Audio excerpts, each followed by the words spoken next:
A court in the Bronx said Black Lives Matter. Welcome to the Grayson 6ix9ine post-show show, coming to you unlive from my trailer in mid-Missouri to bring you today's top news stories. On the docket, the sheriff investigating the Nancy Guthrie case is bombing harder than a Kamala Harris presidential campaign. The Winter Olympics started off with a bang. An NYPD sergeant convicted after fatally throwing a cooler at a fleeing suspect. And today's edition of Was That Racist? But first, the latest on the Nancy Guthrie case. The latest news just breaking tonight is that Savannah Guthrie and family released another video to the alleged kidnapper, and let's play that for you now. We received your message, and we understand. We beg you now to return our mother to us so that we can celebrate with her. This is the only way we will have peace. This is very valuable to us, and we will pay. Well, that message from Savannah Guthrie was a little puzzling. I think if I had read the ransom or the note from the alleged kidnapper, maybe things would make sense. But saying we will pay doesn't really make sense to me when you already have the Bitcoin address and you're supposed to just pay. So I don't know what is the we will pay. And before that, she said all there is now to do is to return our mother. So it's sounding like they're saying that they'll get the mother returned first and then pay. But that doesn't make any sense, obviously, because they wouldn't pay just to honor the deal. And also the message was very short. That was the whole message. And so I don't really see how that message is going to move the needle for the...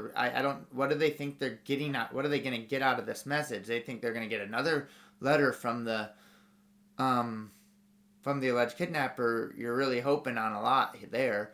And they didn't even ask for anything. I don't even know what would the person say. But there must have been something more said in the ransom.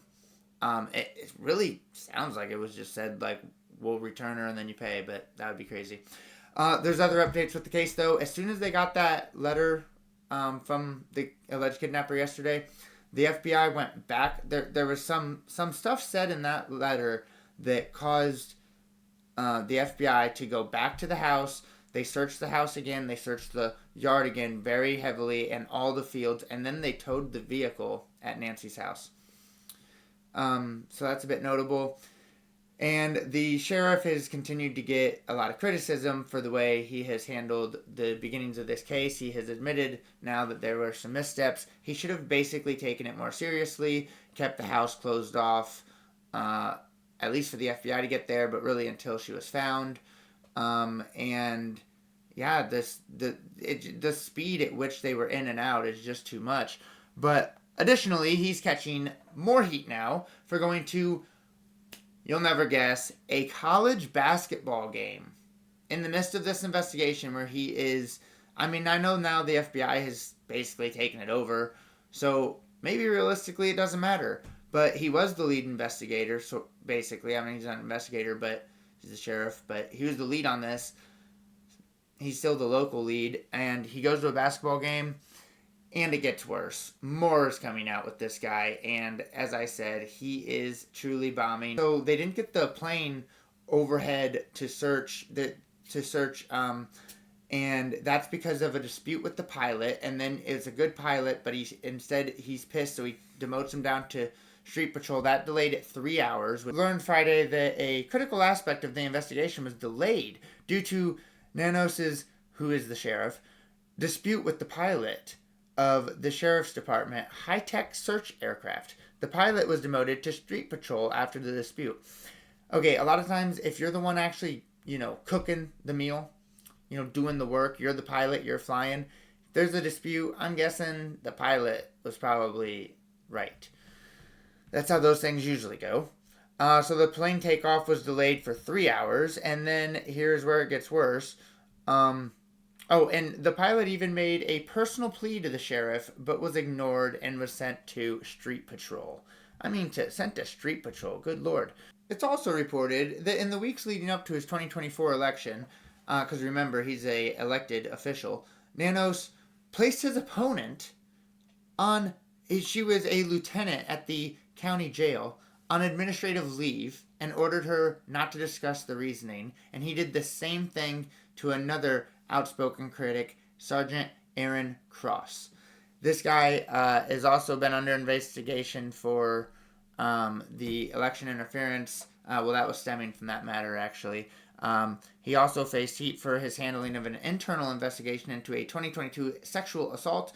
And he had that other situation in which he fired a good worker. He didn't fire him, but he demoted him. So this guy sounds like a complete disaster, and then he has bombed this case. In other news, the 2024 Winter Olympics started off with a bang.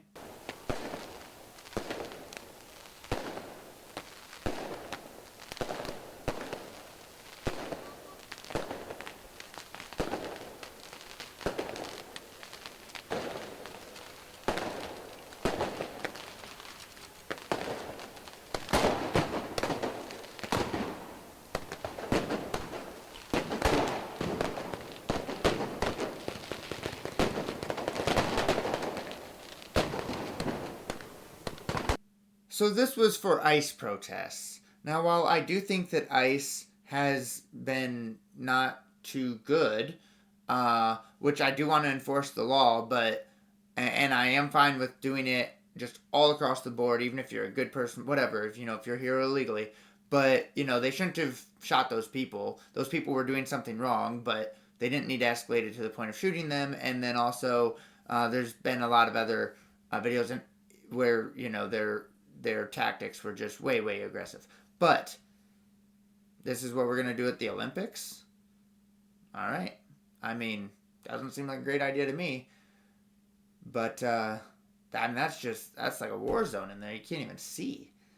It's pretty well ridiculous. And, this is in Italy. Up next, an NYPD sergeant found guilty in cooler throwing death. Sergeant has been found guilty of second-degree manslaughter. It stems from an incident in 2023 when he threw a full cooler at a man who was fleeing arrest in the Bronx, killing him. A court in the Bronx said Black Lives Matter. The case stems from an incident in August of 2023. NYPD Sergeant Eric Duran seen on video throwing a cooler at 30-year-old Eric Dupree, going 30 miles per hour on a motorized scooter on the sidewalk. Dupree was not wearing a helmet and died in the crash after he lost control.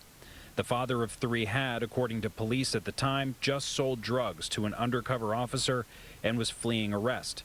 It was a bench trial, meaning no jury, only Bronx Supreme Court Judge Guy Mitchell. So what happened here was there was a couple undercover units, or a undercover unit perhaps split into two, something like that. And a group of undercovers bought $20 worth of cocaine from the kid that's dead. And then they went to arrest him, and he got away, flying away on his motorcycle. Now, when they go to arrest him, they probably shouldn't have let him get away. I mean, what is wrong with these guys? They're just unathletic or what? But he's flying away on his motorcycle, and then the guy that threw the cooler is also an undercover. And he's further, and I don't know, they paged him, or he just kind of knew. So then he takes it upon himself, to throw the cooler at the guy to get him to stop him, which is just totally out of line. And now, today's edition of Was That Racist? The White House has taken down a Truth Social video.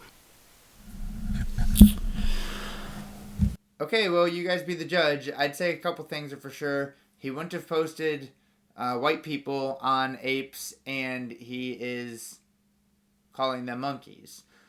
That was a short clip of the rest of his video, which had other politicians on animal bodies, and he took this video down. It's hard to find the full video, but it also seemed to have things on there right before that weren't even related to that at all. So it was a bit bizarre. Please subscribe to the channel. Thanks for watching, and we'll catch you on the next one.